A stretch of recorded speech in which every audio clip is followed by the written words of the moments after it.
Hey there, welcome back on the Marepreneur channel once again. Today with me I have the G-wagon. As you can see, the previous generation is not the latest one, and it has the Widestar body kit from Brabus, at least the front part. What a great looking car. And we have also the Capristo exhaust, but I will come to that in a bit, bear with me. Plus on internet there are so many negative opinions about this car. Starting from the consumption, is it really a problem, the consumption? It's an AMG, it's designed dynamically, yeah, let's find it out. Second thing is the drivability of the car, or stability. If you go full throttle with this in a corner, it's not stable at all. Third thing is the rust. They tend to rust a lot, not only around the wheels on the fenders, but the whole car. And to end the list of negative opinions from the internet, it doesn't seem to be a car that it's great for tall people, at least on the paper. From the exterior it's huge, of course you can see it, but I'm curious to see inside, on the front seat and the rear seats. Let's find it out together.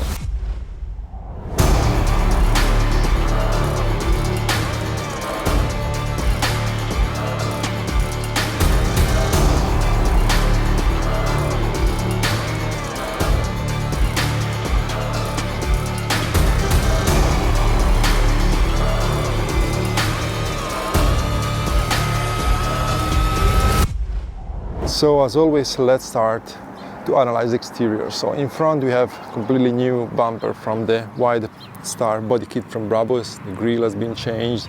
You have the two LED lights integrated in the bumper. You have new piece of carbon that it's added on top of the original one, full carbon, and then 22-inch wheels. Again, Brabus. On the side we have the air intakes, full in carbon, side mirror, full in carbon. The side skirts hasn't been changed, but we have something really interesting. The exhaust system is from Capristo and it's mad as hell. It sounds crazy. Then at the rear we have the spoiler. I think it looks okay. It's not really essential like to the G-wagon. It's giving a touch of aggressivity, but for some people it's too much. At the rear we have Brabus badge, the wheel cover full in carbon as well. Like as you can see, here we have the Brabus logo, and yeah, the rear bumper has been changed from the Widestar body kit from Brabus. That's pretty much it when it comes to the exterior. Before taking it for a drive, I want to show you the cold start of the Capristo exhaust system. It's really worth it.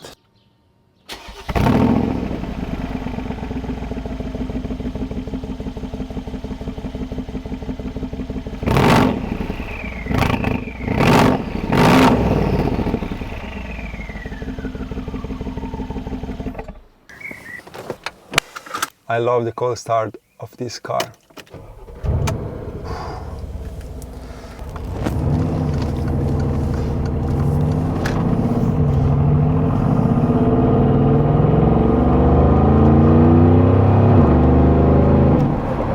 The smile that this car can give you, at least for the sound, not so much for the performance, but knowing that you're driving like such an immense car with this sound, it's like, I don't know, incredible the feeling. Now there is a point that we need to address when it comes to this car, because on Autoscout, if you go and you check, the average consumption for this car is 13.4 liters per 100 kilometers.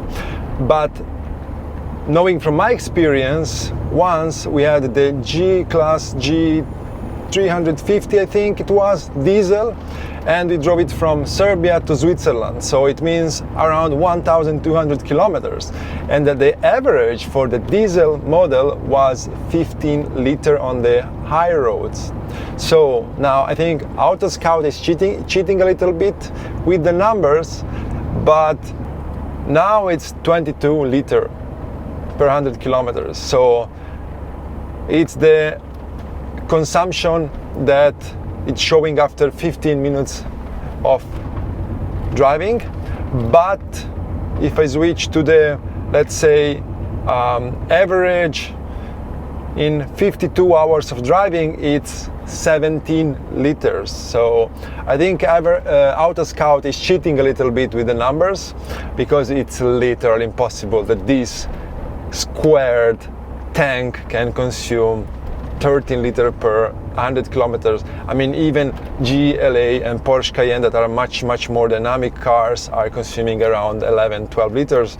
So yeah, the information is not correct. I'm sorry, Autoscout. But when it comes to the interior, I don't think I need to focus so much on it, because it's pretty much standard, except the Designo package it has. So it's like an optional that you can choose when you buy it new from the factory, and it's a, I would say, or I'm perceiving it as a premium package of the interior, of the leather, of the design of the seats, and so on. And on top of it, there are there is installed the starlight on the ceiling of the car. It's aftermarket, but it looks great. Even during the day, I guess during the night when it's dark outside, you can feel it even more, but even during the day you see it. It's difficult to show it on the camera, but it's giving a nice touch to the interior, definitely. And you have also the control that you can change the colors and so on. So that's a nice touch for the interior.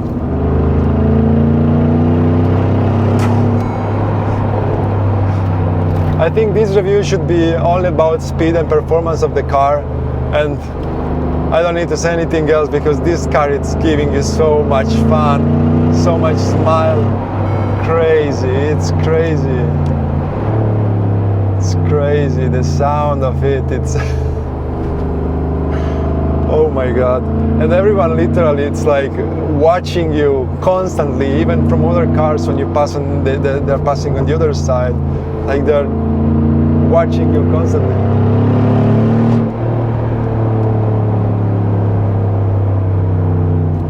I don't know how many times I said, but this car, it's giving us so much fun.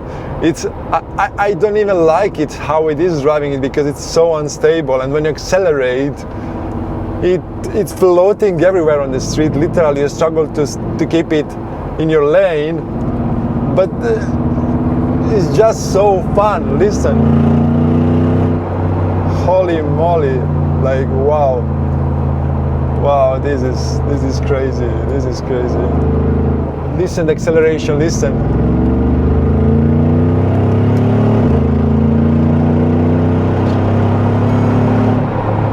What the hell is this? I have the feeling I'm driving like 200 kilometers per hour, and I just reached like 80. It's insane.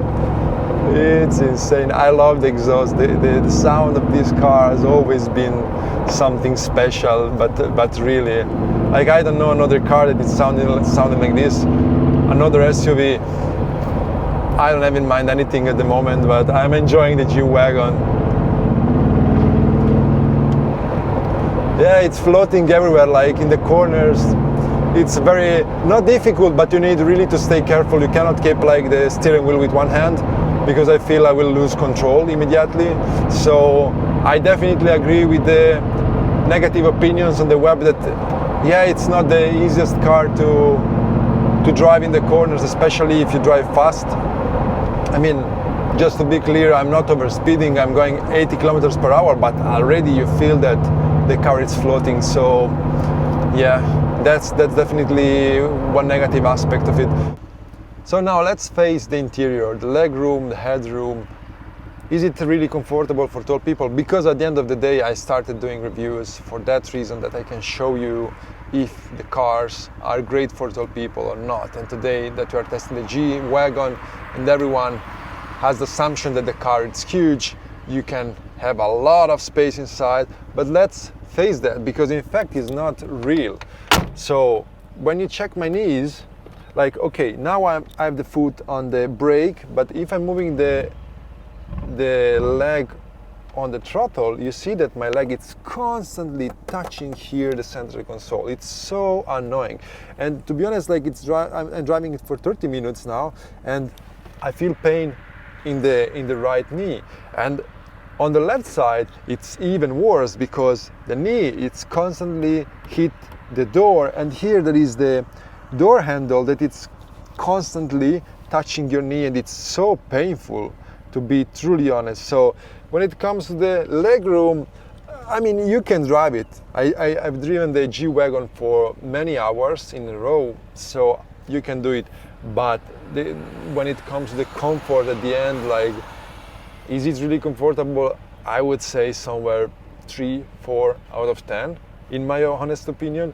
But when it comes to the headroom, to the headroom, you have plenty of space. I mean, this is 10 out of 10. I don't even need to say anything. So let's go on the rear seats to check the space behind me. So I won't move the seat because I want to keep it as it is, so you can see that behind me people will struggle. So this is the amount of space we have behind me. So let's try to fit inside. And I will try also to close the door so you will see. Oh, no way. Okay. Yes, but look the position. I mean, this is literally impossible. So now I cannot find the door handle. Look, I cannot even take out my foot. Okay, I made it. So behind it's a struggle. But let me show you the trunk, because then, so you saw the space in the front, the space in the back, and then you have like literally 1 meter or even more of space in the trunk. I understand that the purpose of the car, it's like, you know, to be used to transport stuff. It was a military vehicle before, but I mean, look how much space you have here. Why they didn't move the seats a little bit back more, so here it won't be a struggle, and behind it will be even less struggle, right? But I know some people, they modified the binary of the seat, so they moved the seats like back for 5-10 centimeters, I don't know. So that's regarding the legroom and headroom. So let's face the big elephant in the room. The overall feeling about this car is that the consumption, it's pretty high, I have to say. So for me, owning an SUV that is consuming so much, it's not a big win-win situation, I would say. So when it comes to consumption, it's not a car for me. Definitely I won't buy it. Second, the legroom and headroom, you can live with it as a tall person. As you saw before, the rear seats are literally not usable at all behind me, or maybe yes, for little kids or so, or people that it's not very tall. In the front seat and the driver's seat, it's okay, 3 out of 10, I would say, overall feeling, because it's like I feel some pain in my knee now. And when it comes to drivability, this thing, it's like a boat, it's floating everywhere. So I fully agree with the opinions on the internet, because yeah, it's fun, it's interesting, because it's really unique, the feeling you have on the steering wheel of this car. I don't know another car that has a similar way of driving, similar style. So when it comes to that, it's very unique. If you love this style of driving, this car is made for you. I honestly like when the car is more stable, it's more rigid on the steering wheel, you feel where the car is going. With this one, it's kind of lottery. You know that you're going in one direction, but then you need to be very, very careful with the steering wheel in the corners, okay? And the last that we mentioned at the beginning was the rust. Honestly, this specific model that you can find at the luxury motor, it doesn't have any rust. So this was kept really in good conditions. It was always serviced, always maintained. So yeah, I think it really goes down to the owner, how they treated the car before, if they serviced before, if it was in a garage all time or it was outside. There are a lot of factors that, yeah, unfortunately we cannot know with all the cars. But as I said, the overall feeling with this car, it's incredibly fun as a, in general, as experience, to experience this type of car. It's incredibly nice, but it's not a car for me at the end. If you like this video, don't forget to smash the like button, subscribe to the channel, share with your friends, and see you soon in the next episode.